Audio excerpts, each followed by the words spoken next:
Recording is going to be good. Starting our recording. Hello, everybody. It's the 7th of March, 2016. It's a Monday. And for me in Asia time, I just got back from Asia yesterday. So for me, it's 16 hours later, which means it's about 2 o'clock in the morning. So that's the way it is. And I'm luckily that I don't have jet lag as much as most people do. I went to bed last night. I looked at my clock. It said, 9:30 at night, and I woke up this morning at 5:15, and it seems like I'm back on my schedule. But I've been gone for about 12, 13 days. I left on the Tuesday, the 23rd, I think, of February, and I'm back on the 6th of March. So just a brief report on what happened there when we were in Asia. I sat through two RX experiences, RX meetings. One was in Shanghai on the Thursday of this last week, and there were about 500 people in attendance. Mark Wilson was there, Deanna Lotson was there, Ian Chandler was there. Anita, who is over Asia and Hong Kong as the general manager, was there. It was a very fun group, very successful group. Also, the gal who handles the Jove product was there. Her name escapes me for right now. Bottom line is they had a very successful launch. They had four or five major meetings all around China: Guangzhou, Beijing, Shanghai, Tianjin, and maybe somewhere else, where they're announcing the Jove product, and it has gone extremely well. They've sold out almost all of their inventory that were set aside for this particular launch. People are extremely excited about it, as they should be. I think the Jove product is a door. I didn't want to say gateway. I want to say it opens up our company to all the other products that are in it. It's one of those products that's a wow product. And when people see it, and they see it being used, and they see the demonstration of what happens when you use that product, it just opens their mind to the possibility that the other products that RX also markets could also be excellent. So it just takes away a lot of the questioning, because for most products it takes quite a bit of time to prove that the products work. If you're taking the nutritional products, some of you had immediate results over a week or two or three. Some people don't have the results or don't feel the results for many weeks or many months until they stop taking the product and they notice that they don't feel as good as they used to. So it's an incremental experience product. Sometimes you feel it, sometimes you don't. Most of the time, people don't. So therefore, there's no kind of real proof that it works. And so all you have to do is you have to educate them that, hey, this is what really does work, so you should use it. Same thing with the water purifier. You're drinking the water, it's wet, and you think it's pure, but you're not really sure. I mean, where's the scientific proof that shows that there's so many particles in normal water versus so many less particles in the Jove? I mean, in the Slender or the Purity product. So once again, they have to believe you. They have to believe your word. They have to believe that when you create a problem about our drinking water, a problem about the air purifying, a problem about the free radicals that are killing our body and causing diseases, they have to believe what you say. But when it comes to Jove, they don't have to believe you. Matter of fact, they sell themselves. When you take a photo firsthand and take a before shot, and then 1 minute later, let them see it again, and right in front of their own eyes, it works. And therefore, it opens up their belief system. They're thinking, oh, this is a great product. And then therefore, when you share other products with them, they believe it, what you say, because that first product opened their mind to it, in my opinion. So I think it's a wow product that I think you definitely ought to have in your repertoire, you should be using it as much as possible. I think you should be using it for yourself, creating your own pictures so that it proves for you. And when I did it myself first got the Jove product, I'm not a skincare guy. I don't take skincare. I'm a man, right? And yet I thought, well, let's have a look and take a photo of the side of my face. And when I saw the side of my face from a photo, a shot from my own camera, I was actually shocked how bad it looked. I'm just thinking I'm just gonna get old gracefully, because all I can see when I look in the mirror is me face on face like this, but I'm not seeing me from a side view. And when I saw myself from my own photo, I'm thinking, I am getting old, and I really need to do something about it. And then I put the Jove product on it, and a minute later, I am amazed myself. I mean, it really dramatically increased my belief. Personally, and I've been involved in RX for almost 5 years now, so I'm a strong believer. But now to have that product, demonstrated so dramatically, it really dramatically changed my opinion. So I recommend that you take it. One of my team leaders in Singapore, he makes he takes people to lunch or to have a coffee or a tea. Let's get together. People know him, they like him. He sits down with them and they have a nice chit chat and they're catching up. And then he goes, "Would you mind if I did a little test on you? I've just got this new product and I'm doing some testing just to see whether it works and see whether it might be, so would you be a test subject for me?" And they go, "Sure, why? They're his friend, no problem." He says, "Just take a minute." And he puts a little bit on there. He takes a photo of them right beforehand, and then right after he applies some, and then he takes a photo about a minute or two later. And out of 12 people, I think the number was 12 people he took to lunch or coffee or tea over the last several weeks since Jove's been out. He's out of 12, like 8 of them bought right on the spot. And of course, he had a little kit there that he could, sell them immediately. They didn't have to sign up and have it shipped because he ordered some in advance so he could take them around and show it his friends. And so they immediately bought, and he has had great results at doing it that way. So I'm just sharing that with you as a way that you might consider sharing with people that you know, because the results are so dramatic and they're so obvious. So at the Jove launch, they showed a video or PowerPoint of 3 primary numbers as you market the Jove product, and the numbers are 0, 100, and 1. What do you think 0 refers to? And since this as PowerPoint was shared with all people in China, you're going to be seeing the same PowerPoint that's probably going to get spread throughout the company. And it might already be available on the Jove website. So you might have already learned what these numbers are, but 0 represents 0 harmful ingredients in our product. And compared to most other major brands that have harmful ingredients in them. Bob, your camera's out again. Oh, my camera's out again? Oh, I see. Okay, thank you. Appreciate it. Let's try that one. There we go again. Does that work again? Oh, there I went again. Boy, I do not know what causes that to go out. There we go. Well, I'm gonna probably try to shift cameras. I don't like this other camera, but at least it works. Hold on a second.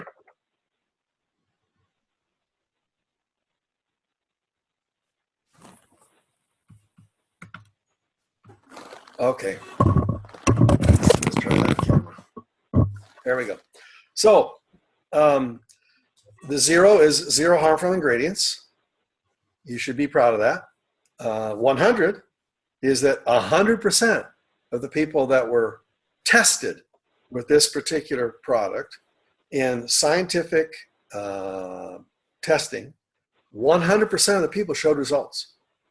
Not 95, not 89, not 78, which would be great numbers, but 100% had a scientifically proven result. And then, of course, 1 is And how long did it take to get that result? 1 minute.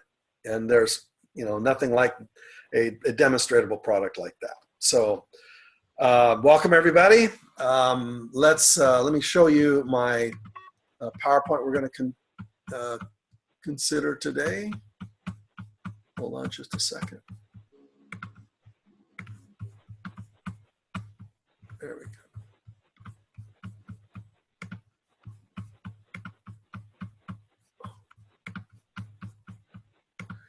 All right, you should be able to see this beginning of a PowerPoint. I hope that's in the middle of your screen. Tom, can you see that?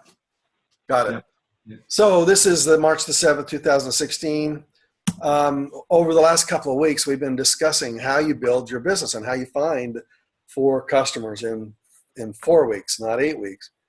And in the very first conversation in the month of February, we talked about this strange little drawing which represents the 3 fields in which you're going to be farming to find the people that you're going to grow into customers. And that's what we do. We grow customers. We don't shoot game. The metaphors of the hunter versus the farmer. We're hunters, or are we farmers? Which are we?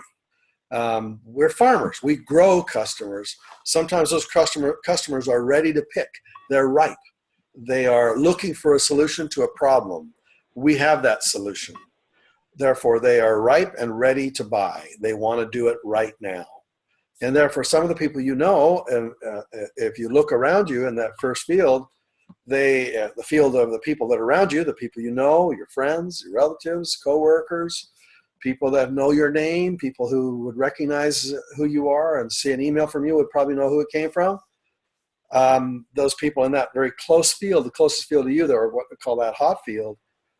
Some of those people haven't yet realized that they need a solution to a problem. They haven't yet recognized the problem. They don't realize that, they maybe have a young face, and they haven't realized that eventually they're going to have wrinkles on that face unless they take care of that face.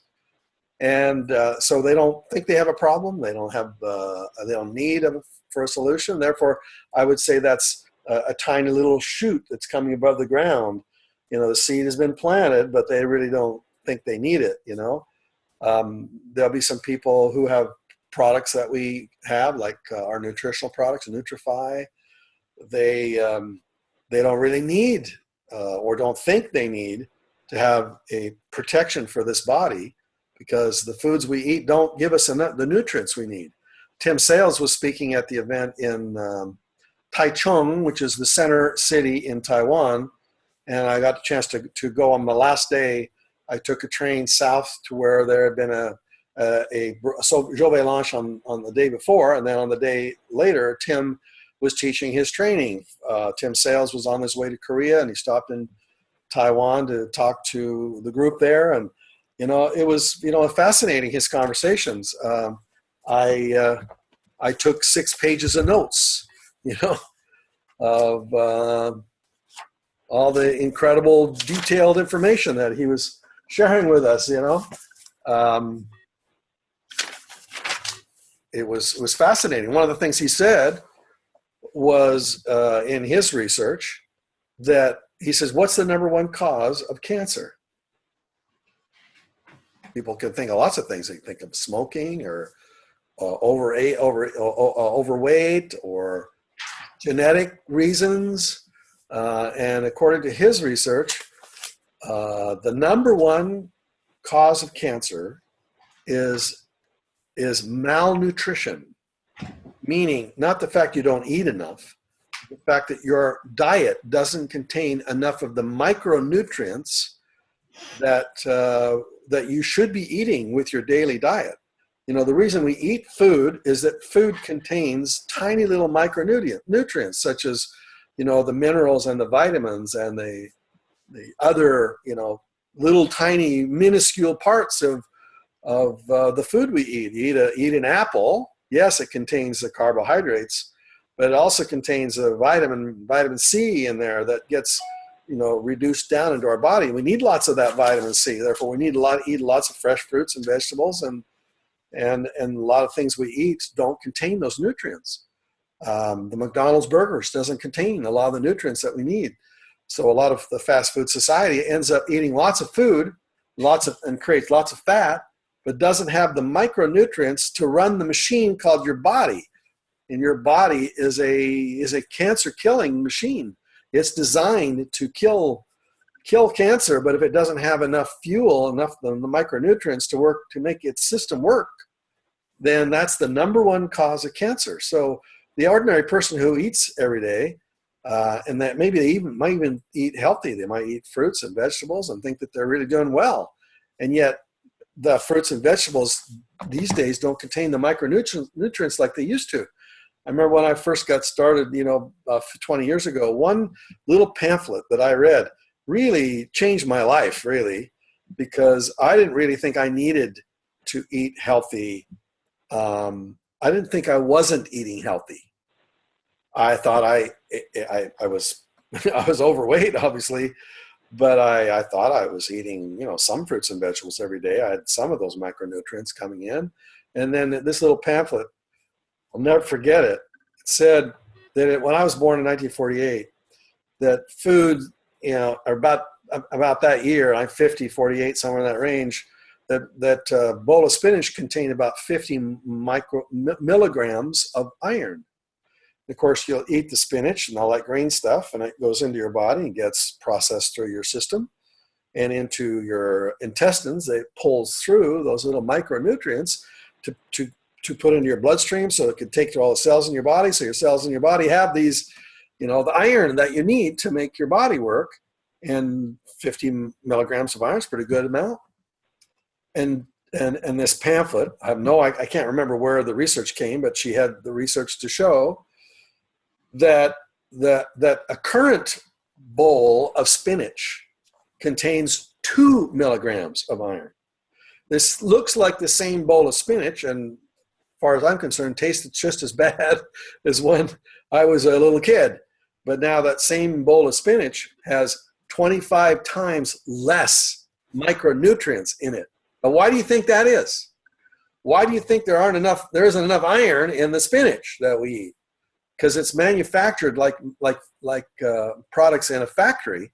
They manufacture our food these days, in fields that are processed in acres and acres and acres and acres of huge farms, and the way they fertilize those farms and the way they pull the nutrients out of the soil to make these green crops. You think that that fresh stuff should be highly micronutriented, but it isn't. And what I'm trying to say is this comment that Tim was saying that we are malnutrition. We have malnutrition is one of the main causes of number one cause of cancer. Most people don't know that. And therefore, since they don't know that, and you tell them that you should be taking some extra nutrition in the form of pills, and they go, why do I want to take a pill? I'm vegetarian. Or, I'm really a good healthy eater and I don't eat on the fast foods. Well, I can tell you that anyone who thinks they're eating healthy is not. And these extra, things we need for our body are absolutely essential to us. So back to our chart here, these people around us, these 100 friends that we have, 200 friends, they're all of them are little seeds in the field that are around us. And although we may not have planted that seed in terms of growing our business, all these people we know are seeds, and they are growing in their belief on whether they need one of our products or not. And most of them are not, have not grown enough. The plants that I'm talking about haven't grown enough for them to realize that they have an absolute need for the products that we market. And therefore, they're not ripe yet.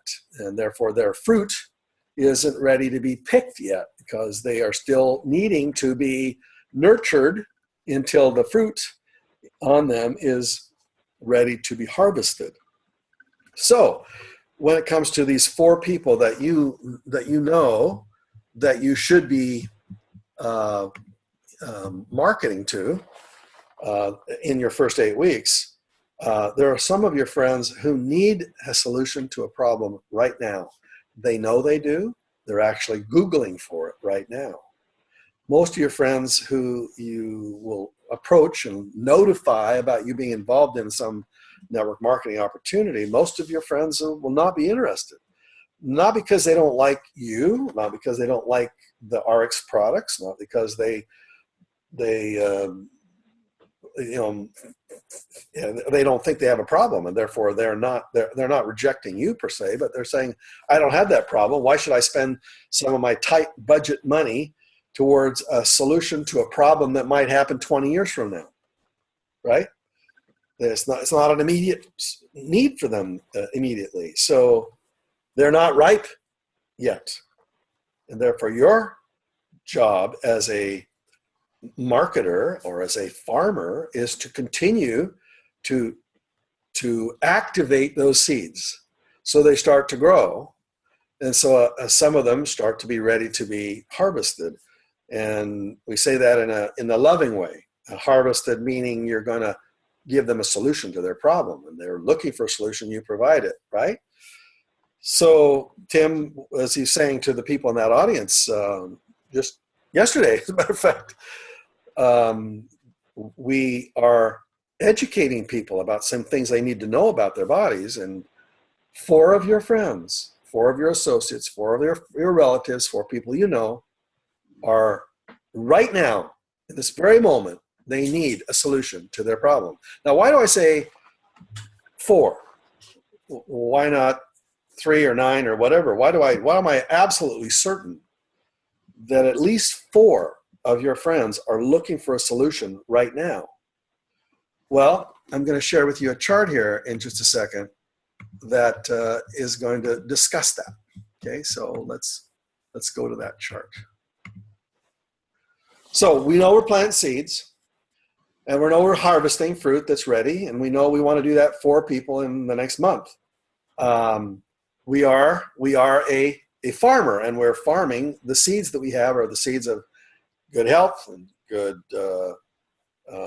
good friendships, good time, freedom, and making some extra money. And so these seeds that we have, as we talked about last week, and if you didn't get a chance to watch last week, you can go to the goldmiind.com website, go down to the bottom of the page. There's an archive of every call we've done. So last week's call is in that archive when I'm talking about this diagram I'm showing you right here. I'm going to go to the next conversation, which is a simple, diagram of some things I want to talk about. How do you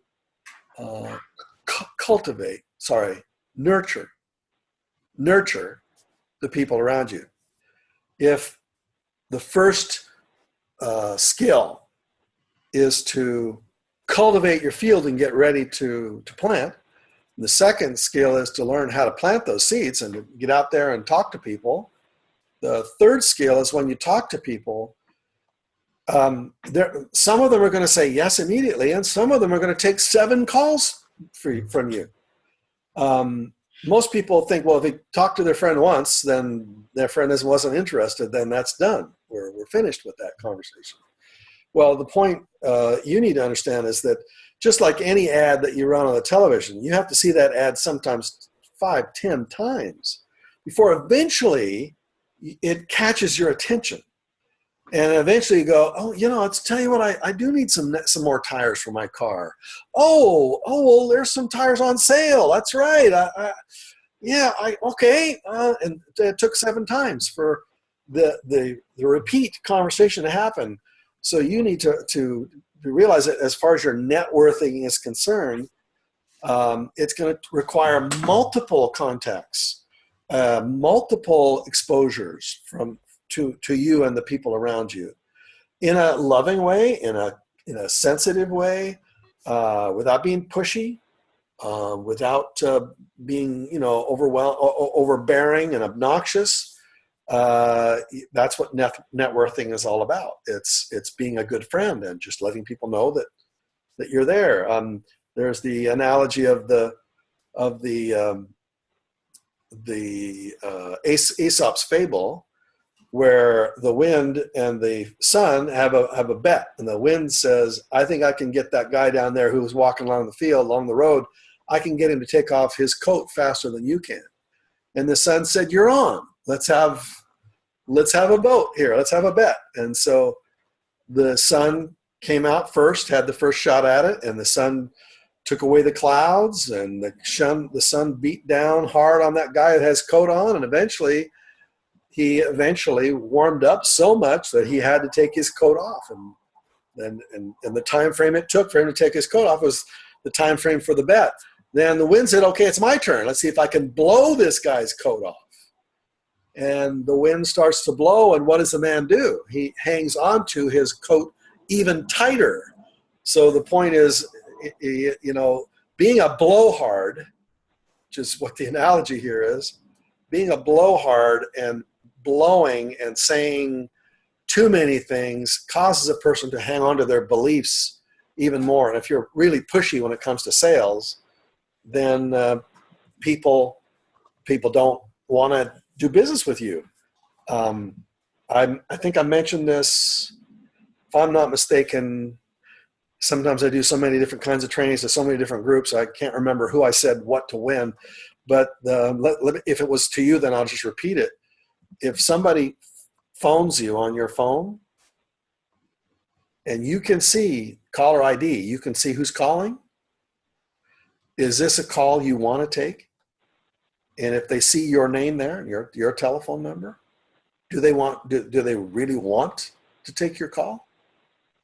Or are you the kind of person that as soon as they see your name, they go, no, I don't want to talk about that person, and then they just push the button to send you off to voicemail? How do you become a kind of friend that when they call you, they go, that's a call I got to take, not a call that I want to reject? So that's what I'm going to ask you to be. I want you to be the sun when you show up, to be a smiley face, to be somebody that they want to talk to. Why? Because you're friendly and you're fun and you're charismatic. You're a bearer of good news. How about that? You're a bearer of good news. Sometimes that's some of the way you even start your phone call. Good news. So every time they think of you, they think, good news. It's fun. I'm going to learn some good stuff. This is going to be a good call. This is my close friend.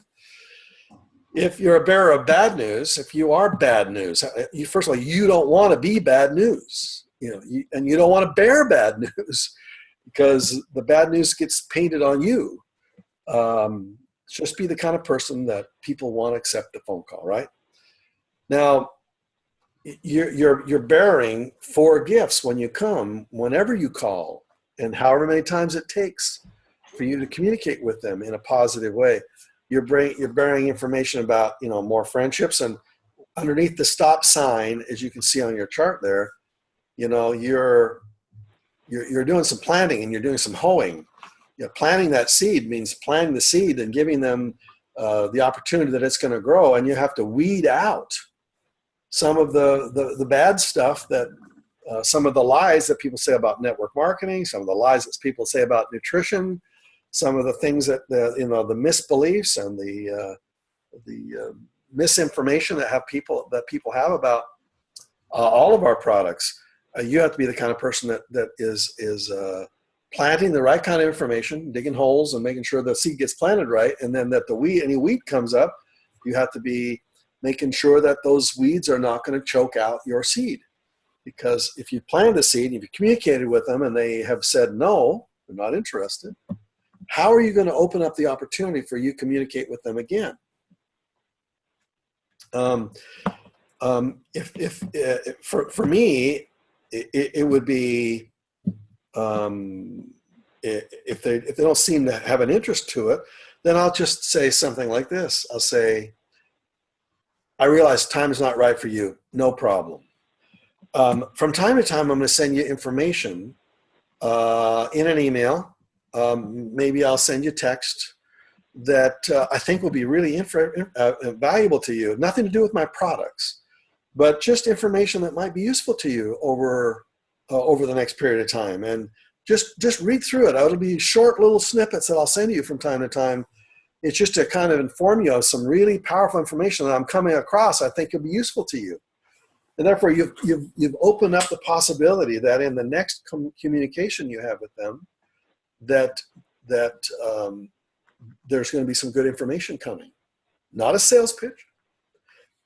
I would even go so far as to say you probably shouldn't send information that's branded with RX, so that it looks like it's coming from RX, because obviously that's a very self-centered thing.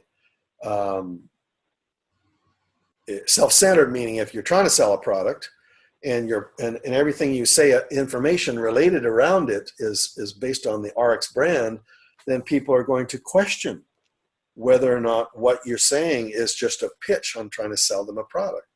Do you really care about them, or are you just trying to make some money? And therefore, your communication with them should be caring communications. And maybe it's an article that you pick up, you saw in a magazine, and you take a quick snapshot of it, copy down some of the information into it, send it out an email. To whom? Well, you should be building a database of people that you send that to. Everybody you run into, friends that you're talking to, you put them on that database, and you can create a broadcast database with any email program where with a few little clicks, you can create a database of people. So with one push of a button, you can send out a message out to 20, 30, 50, 100 people or more. So it's basically a communication to all of them, basically saying, I saw this article, I thought you might be interested. And then it's included in there. Make sure I don't think you should put a link in. That seems to be really spammy, and it also seems to be phishing. People are sending out messages to people and they don't dare click on the link and they don't dare open an attached document. I think it should be included in the email so they see it when they open it. They don't have to click on a link to go somewhere, because that a lot of people, at least for myself, I won't click on those links. I don't care who it comes from. A lot of times they'll steal people's databases and send out the emails from people's databases. So it looks like it's coming from your friend, and yet there's a link there for something to click on, and then you end up in a huge problem having viruses and all that kind of stuff. I think your email should be short, should be in an email that they can read immediately. You should be able to read it in less than a minute. And therefore, when they see a communication from you, it's not a long thing. It's really short, but very valuable. And I think you should be sending something like that at least every 2-3 months. You should be touching base with all the people on your list. Why? Because they are bombarded every day with friends, family, associates, coworkers, advertisements in their email box. Everybody has 30, 40, 50, 100 contacts every single day. And it's very easy for your communication to be lost. And therefore, you might have said something, to them 2 weeks ago, and for you, it's in the front of your brain because you really want them to communicate back to you. But for them, they've already had 200 other people communicate with them over the last 2 weeks. So they've already had 1,400 other messages that they're processing in their head. And therefore, unless you're constantly and communicating with them over a long period of time so that you're nurturing the seed that you planted, the seed will get forgotten, and somebody else is going to harvest your seed. Did you get that? Suppose you educate them about the necessity for these nutrients, and now you don't communicate with them in a week from then. You're not constantly on their mind. Somebody else approaches them about a nutritional product, and they harvest the seed you planted. A terrible thought. And that's why you should have a constant communication with them over a period of time without being too pushy, right? So the seeds we're planting are relationships, and the stop sign refers to these relationships and the time freedom and the health issues and the money issues. If any of those seeds that you planted with them have started to grow, and maybe it's a network marketing opportunity that you planted the seed in, and then they said, well, I'm not interested right now, maybe later. and then you've opened up the possibility for them, then somebody else approaches them about a network marketing opportunity, some other family member, some other friend, you know that's going to happen unless you're consistent with your own communication. If they tell you, no, that doesn't work for me right now, I totally understand. What Tim told us when we were in Asia, I loved some of his conversation. Let me share it with you. He said, stop sounding like people within MLM.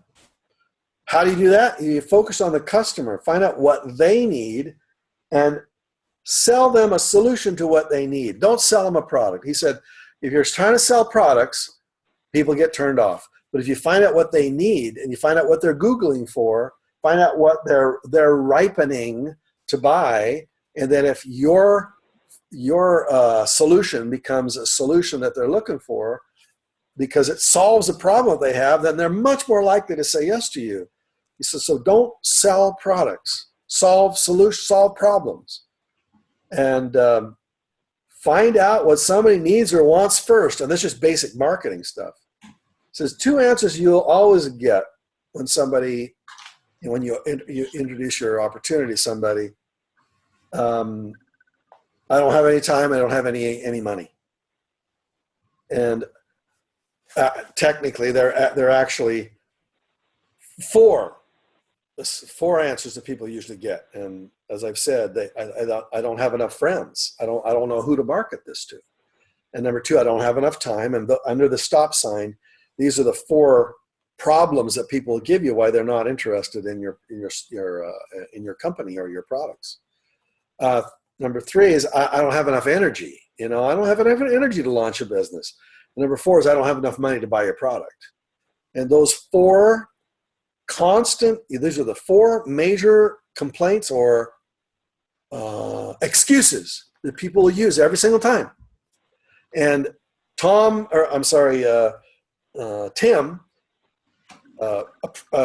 talked about what you say when somebody tells you they don't have enough time and they don't have enough money. 2 of the items on that list that you see there in front of you. Number 1, he said when somebody approached him in like 1988 or something, when he first got started in network marketing, he needed some money, and he told them he didn't have enough money.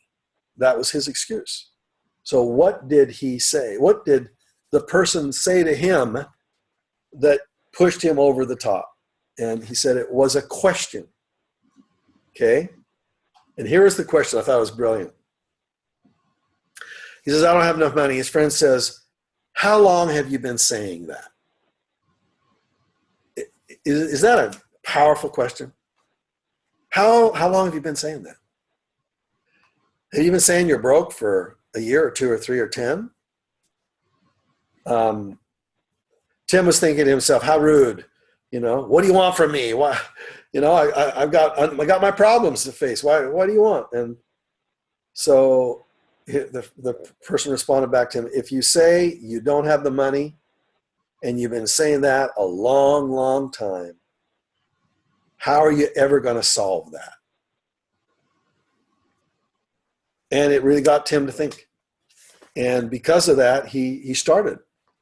And he didn't have the money to buy the product. So you know what he did? He went to a flea market, and he walked through the flea market. And he says, I don't recommend this, but this is what he had to do because he didn't have the money until he had to sell people in the flea market. He finally was able to sell somebody a pack of his skincare that he was representing at the time. And he got enough money from the selling of these packs that he was selling to be able to put an ad in the newspaper. And he ran that ad. If the ad didn't work, then he had to go back to the flea market to sell some more product so he could make enough money, profit, so he could go run another ad in the newspaper. And that's how he got started. And he explained that whole cycle of how it worked for him. Somebody says that you don't have enough time. How long have you been saying that? And isn't it about time? Isn't it about time that you created a solution where you have enough free time to do what you really want to do? People are going to tell you these 4 excuses every time. Now, when they say that, don't have enough, don't have time, I don't have enough money, I don't know who to sell this to. And I don't have enough health, I don't have the energy to do this. All of those excuses they give are the exact solutions to our company. What do we provide as a solution? When people tell you they don't have enough time, what are you trying to say to them? That's exactly why I want to talk about this. Because we're going to work on creating some streams of income that will be permanent, so that the streams of income will flow, so you don't have to continue to do the job you don't like if you don't like to work at your job. Yeah, that means we're going to have to invest a little bit of time today to build that stream of income. But in order for you to get that stream of income, you have to invest the time today. You have to squeeze out a little bit of time out of your very busy schedule and plant some time today. You want more time, the seed of time is time. So you plant that seed of time and you invest a little time today, and eventually it grows into a crop of more time for you to do what you really want to do. If they don't have enough money, then what does it take? You want a crop of money? You want to have a whole field of abundant money? Guess what the seed of an abundant field of money is? The seed of money is money. You want a crop of money, you have to plant money today.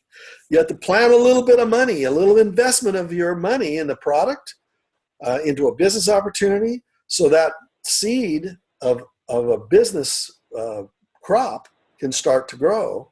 Because if you don't plant the seed today and you don't nurture it, you're never going to have a crop of money. Never. So it requires you to invest money today, because that's the seed of money. If you want more friends, if you want a crop of friends 5 years from now, where people will love you and respect you and admire you, why? Because you've helped and respected and admired them. You've loved those friends. You didn't try to push a product on them, so you destroyed that friendship. You warmed up that relationship, and you gave gifts of information and time, and you didn't try to pitch a product on them and become the kind of bad news that most people think of when they think of a friend who destroys a relationship by trying to sell, right? So in order for you to get a crop of friends, you have to plant friends today. You have to plant seeds today. You have to be a friend today. You have to invest today in your friends, so that eventually it grows into a crop of even bigger friends. If you want more health, what do you have to do? You want a vibrant health 5 years from now? You have to plant the crop today. Today, on the treadmill for 40 minutes today. I was only able to be on the treadmill like four times in the 13 days I was gone. And I felt I needed it. And so I had to invest time today. Why? Because I want a vibrant crop of health in the future. Therefore, I have to invest today. So all the excuses that people give you to stop you from marketing some of a product, they're basically really trying to say, goodbye. I'm not interested in your business opportunity. It's probably because they don't realize you have their best interests at heart. So anytime they give you one of those four excuses, you now have something you can say back. How long have you been saying that? Isn't it about time we really resolve that issue for you right now? And this car salesman I talked about last week, the number one Asian car salesperson in the entire, all of Asia, billions of people. She's number one, at least in the Toyota dealerships. Got a chance to have lunch with her. I met her a week ago and had a brief meeting with her, but then I had lunch with her and I got to go to the dealership where she's at and got to see the charts of where she's number one, and I got to talk to her boss and talk to all her team, and it was really a powerful experience. And the bottom line of her conversation with us was that she loves these people. She loves them. She gets them to feel friendship from her. She doesn't try to push cars on them. She has a wonderful experience. And when they say they don't have the time or the money or everything else like that. She says, well, let's figure out a solution to that. Let's figure out how to solve that. As your friend, I want to help you.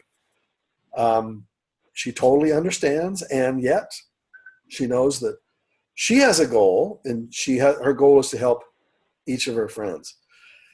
Now, this square box on the bottom left-hand side is the frowning face to the smiley face, and that's the fastest way you can get a person outside of their problems, okay?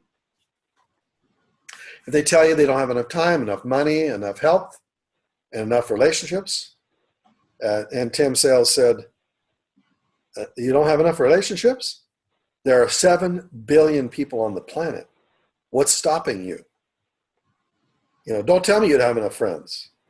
He said, go make some. There are 7 billion people. The reason they tell you they don't have friends is because they're afraid they're going to have to sell something.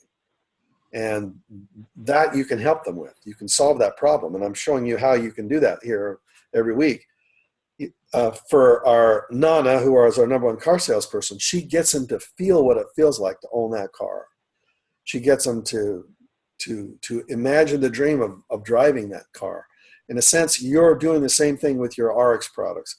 When you cause a person to tell you what their dream is 5 years from now, essentially you are taking them outside of the box that is the fears that surround them. And they don't have enough money, they don't have friends, they don't have time, they don't have enough health. They're surrounded by a box of problems. And they're inside that box, and the walls of those problems are really high. So when they see they don't have enough money, they really believe that. When they see they don't have enough friends, they really believe that. So you can't discount what they're thinking. You can't make fun of their fears. These are fears that are real to them. And you're not going to convince them outside the walls of those fears. You're not going to go inside the box with them and so let's go fight these problems that you've got. Let's put it this way. You could do that. I can understand exactly where you are. I understand what it's like to not think there are enough people for you to enroll in this business. I can understand that you really feel you don't have enough money. I can understand that you feel all the things that you're describing to me in this box that's surrounding you. And yet, without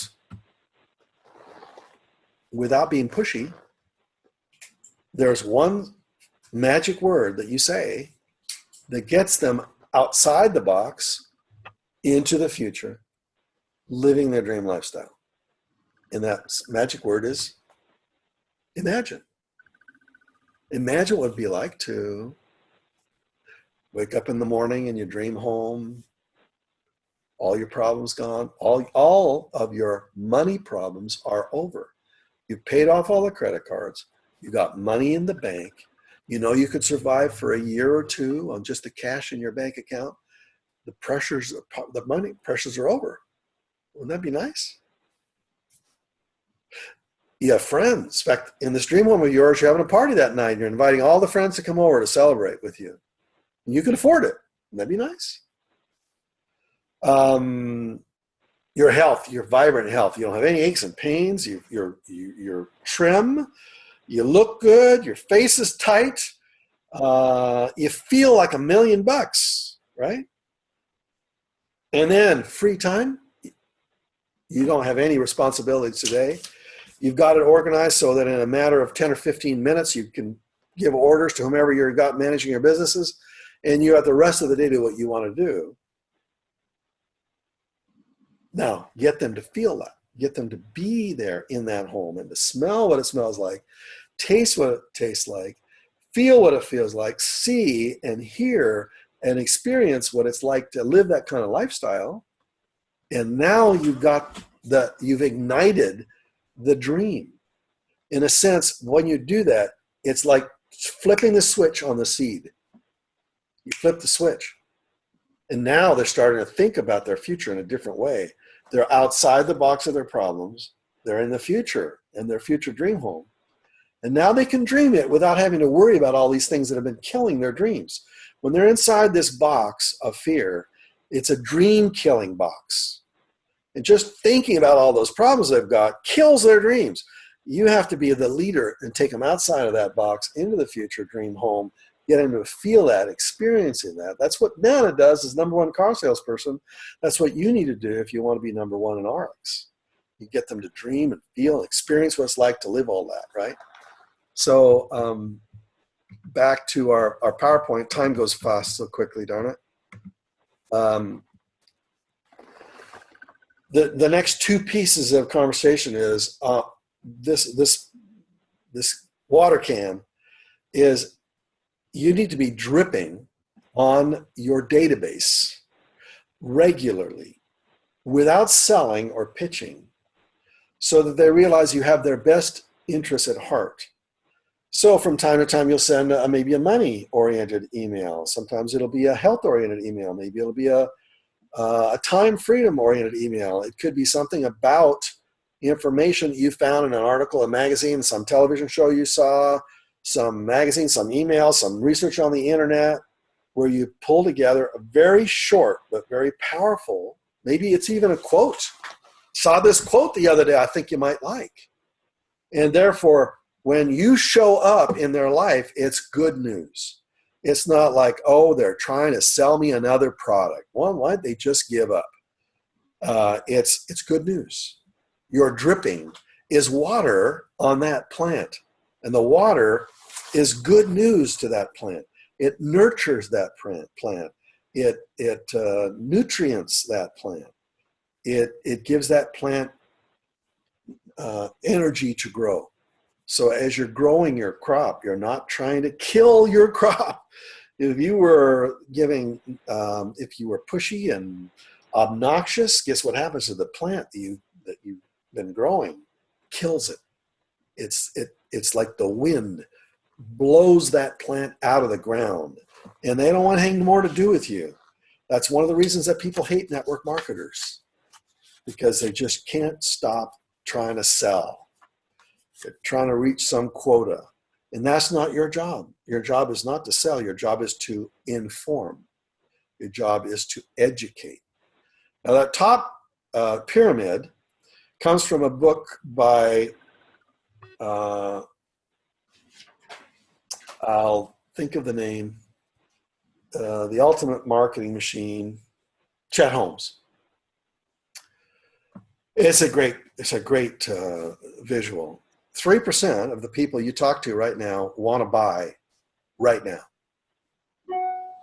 Any product that's being sold. You can think through your life about 6 things that are on your list of to buy right now, don't you? When you think about it in your shopping list, things that you know you need.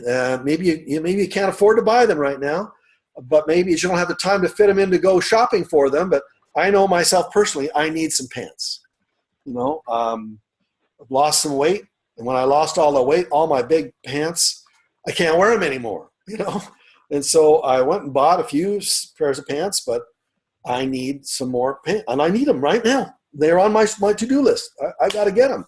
Well, I'm one of the 3% of the people in San Diego County right now who are looking for a pair of pants.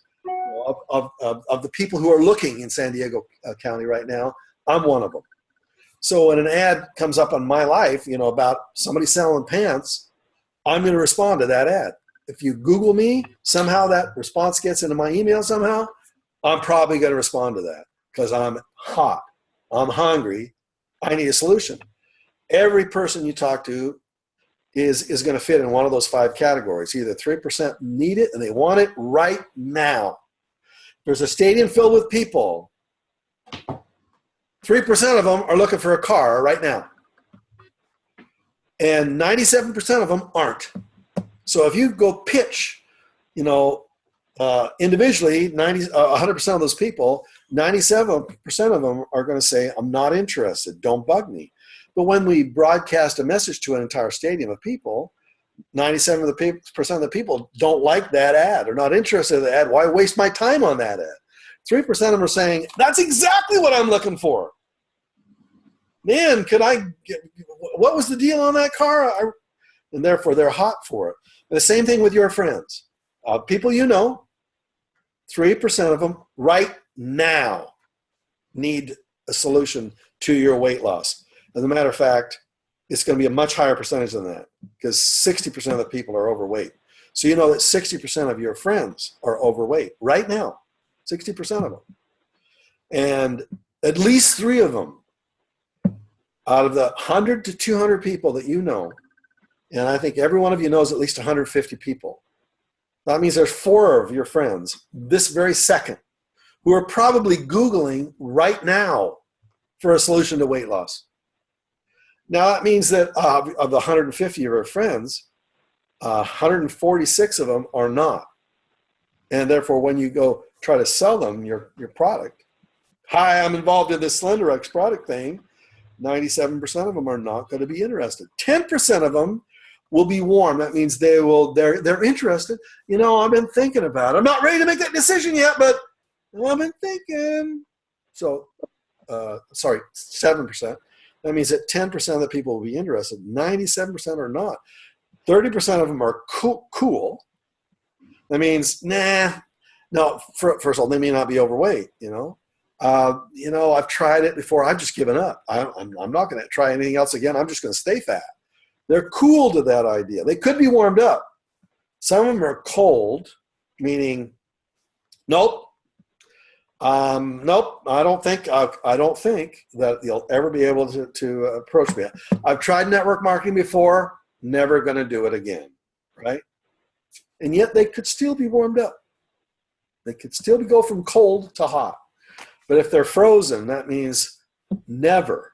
And that 30% of the people you talk to will never be associated with you or your products in any way, shape, or form if you're trying to market products.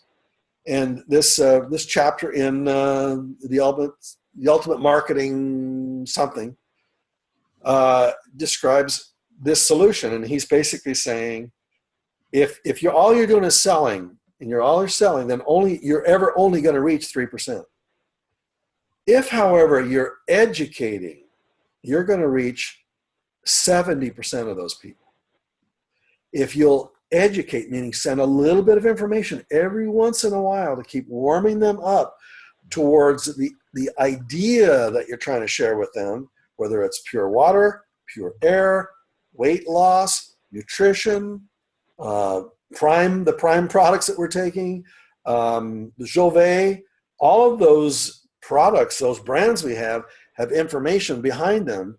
I would say pull it out of the marketing materials of Jovet and make sure you send it to them in a very generic way. This is my opinion. It may not be what you decide to do, but in my opinion, it should be informational, educational only, never selling. And yet, as you do that, as you educate, a person will eventually come to the decision where they go from cold, cool, warm, and they become hot. And hot means I need it now. Now, if your email shows up after several months and it finally shows up at the time when they made that decision and they've gone from the 7% to the 3%, perhaps that's when they'll say, yes, I'm in. You've been saying you had a solution to that. I'm ready now. What do you got? Tell me about it. That's why having a constant methodology of communicating with the people you know will create this crop that starts to grow. And as it starts to grow, a few of those stalks start getting ready to be picked, ripening fruit. And they're ready to be, they want you to pick the fruit. You don't want somebody else to pick it, do you? You want to be the one that picks it. So you want to be the kind of a friend that when they think of the solution to the problem they have, you're the person that they think of because you've been that kind of friend to them. So sometimes you'll take them out to Starbucks or Whole Foods for a bite or something, and you'll chat and you won't bring up your product at all. You'll ask more about them. What are you doing? How can I help you? In your job? What do you do in your job? You know, it's like you're trying to discover what they need, the solution that they need. So you can help provide the solution. Maybe RX isn't that solution. Maybe they're looking for tires, right? So good, you found out what they were the 3% for. Discover where they are 3%ing and help them find the solution to their 3% problem, whether it's RX or not. And therefore, you become a friend. You go, I've been thinking about that thing we talked about at lunch the other day. And you said you needed some insurance. And I got this buddy of mine that is just really incredible. And he has the best rates. He's the best person for solving my insurance problems. I really love this guy. And of course, you're not earning a commission from this. You're just like literally giving a referral to this other friend of yours. Well, what does that friend of yours think? When you send him or her a solution, well, his problems are the 3% problems. What does he need? He needs leads. It's what he needs now. And when you provide a solution to his needs now, solutions such as leads to his business or her business, what does your friend think about that? Wow, that was a friendly thing to do. Then you start creating this reciprocity. When you start solving problems that they have in their life, they want to solve your problems. They want to find out, well, what are the things you need in your life? And you can tell them, well, I'm building this business and I need leads, and you're not saying to them, they are the one you're trying to sell to. You just say, I'm looking for people. I'm looking for people who have these 5 characteristics. They got a good attitude. They like people. They want to be the boss. They're independent minded. They want to make good income, and they get excited about an opportunity. They can see an opportunity there and take action on it. That spells the word RX, by the way.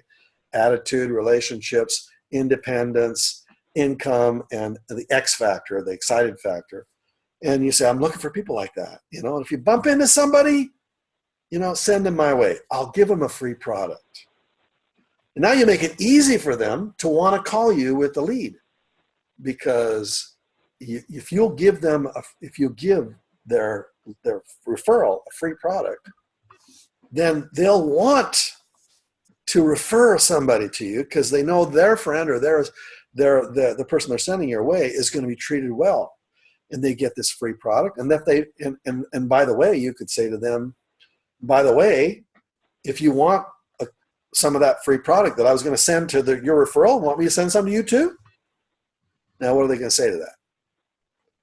Now you're starting to plant seeds, and you're starting to make it be a real crop that you're growing in your RX business. That's what we call the nurturing part of building relationships with people where they want to do business with you. Time goes so doggone fast on these calls, so we're way past an hour. I wish you well. I hope this has been valuable to you. I'll open up the call for any questions that you might have about it. I'll unmute everybody so that you're welcome to ask any questions or comments you'd like to share about whether you like or didn't like what I shared with you. And any questions you might have, feel free to ask it. Turn the time over to you. Anybody wants to ask a question? I'm here. Robert, what I would have here, can you hear me okay? Yeah. Okay, good. One I would have this, and we're new to RX within the last few months here, but one that I'm curious on, and I very much appreciated that nurturing, and we've worked at that at times. But the other thing that happens is, and this is our past experience, not an RX experience, but we've had it where you'd have, I would say, almost unrealistic contest goals that from a time to time in the network companies we're in were presented to us, like sponsoring 6 in a month and stuff like that. And you always have the issue of a big enough pipeline, but that goal of getting a certain number in a certain period of time always kind of drives you to push more in relationships than you probably should. And I was wondering, how would you respond to that? It's a very good question. And in a sense, RX has created the same problem for all of us. We have to enroll 4 people in 8 weeks. We have to do it at a time when we are educated about our company and about our products. They've given us a deadline, and it's a good thing because it gets people off the dime. It gets them to go out and do that. But therefore, in the first 8 weeks, you're going to try to find people who are ripe and ready for the solutions of that you're trying to provide for them. But after that, for me, it's once a month. You should be sponsoring at least one person. And you can do that through the natural course of growth. If they get if the company shares with you unrealistic sponsoring goals, remember whose goal is this? It's really the company's goal. They're trying to motivate, some people are good at that. I think you ought to ask yourself the question, will doing this violate the relationship I have with people, with my friends, in such a way that it would kill the plants that I'm trying to grow? And in some cases it will, in some cases it won't. In some cases you have some friends of yours that are good buddies, and you can say, I got a contest, will you help me out? But then the second answer would be what Tim was talking about, Tim Sales. I'm going to mute everybody. There's a little bit of noise in the background.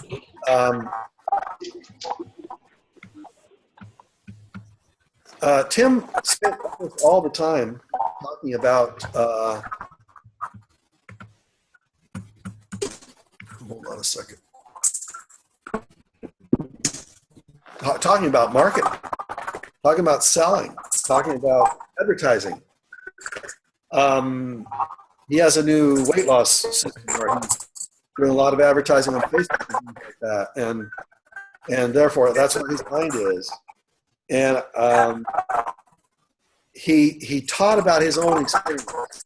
He said that he built his company because he sold products one-on-one to people, and then he went and advertised it in the newspaper. And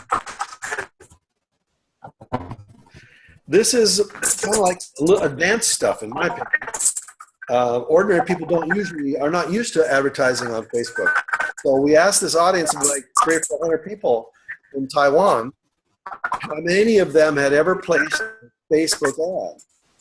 And out of 300 or 400 people, maybe 5 people had ever done it, which meant that 99% of the audience had never done what he was recommending they do. And I still think that's a very smart way for people to grow their business. At the very beginning, I think that the most fertile fields are the fields that are closest to you. And that's why I think you should start to build a business.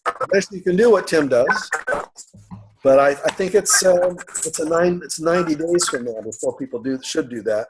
But eventually, like you, I recommend that you do that. You generate your own leads from people who are the 3% who are Googling right now, this very second, they're Googling for the solutions that RX could provide. That's where you go. And then could you find 6 people out of an advertising campaign? Yeah, you could. Absolutely. So that's my advice. All right. Bob, that help? I think it was Bob, wasn't it? All right. I'm going to unmute everybody. And anybody else want to have a question or comment?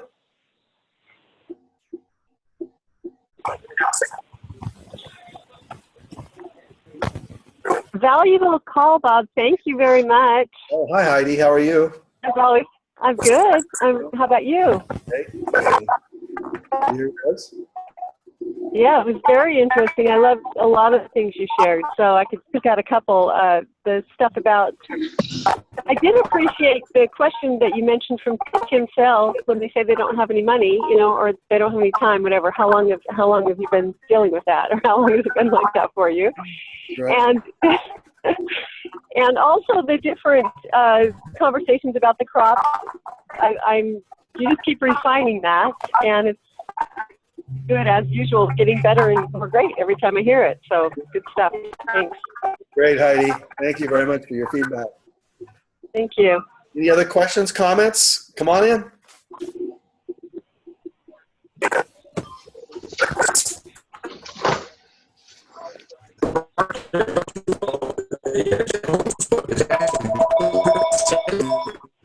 I think somebody might be garbled. I can't hear you.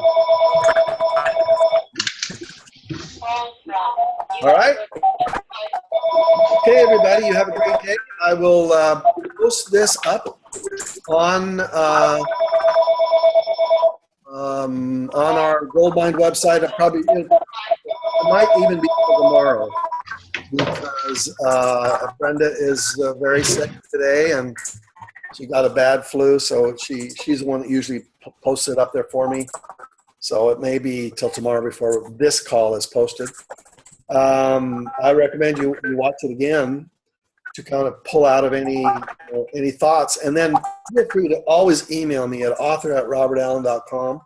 If you have a refinement to what I said that you feel would be a good addition to the way I teach it, feel free to send it to author, as in the author of books, author@robertallen.com. See you next week, same time, same place. God bless. Bye-bye.